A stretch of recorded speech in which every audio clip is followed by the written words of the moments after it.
is utilize edutainment. I never ever thought that I was going to be a martial arts instructor until I actually got out there and realized that we are kind of entertainers. So the more edutaining you are, the better. So edutainment basically means educating while entertaining. And number one is either be the fall guy or have a fall guy when you're demonstrating material. So for example, if Parker and I were teaching class and I was teaching the kids how to throw a really powerful side kick, Parker would be my fall guy. So I would be like, watch, when you do this kick really good and you step behind and you chamber that knee, you thrust out that kick, I should be able to knock Parker into that wall right now, right? And go like this and then kick the pad, boom. And what happens? Parker goes flying across the mat.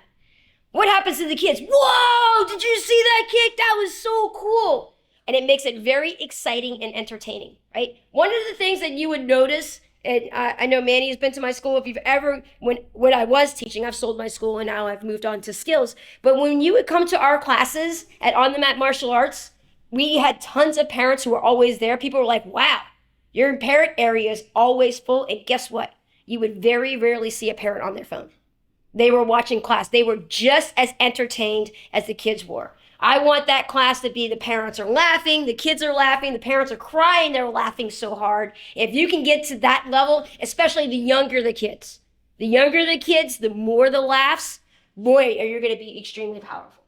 Number two, incorporate an underlying lesson. You can play games with the kids, and if it has an educational value to it, that is how children learn. So every single game, every single drill and activity that we do, we target a cognitive learning skill, which we're going to be covering today. So that's number two. And then number three is make sure that you have your own collection of fun little analogies that you can utilize in class. So when a kid slips and falls, sometimes it can be very embarrassing for the kid, right? And they may cry or something like that. So I always have the invisible banana peel, right? So when they fall, I'm like, oh my gosh, I dropped my invisible banana peel. Let me go pick that up and put it in my pocket.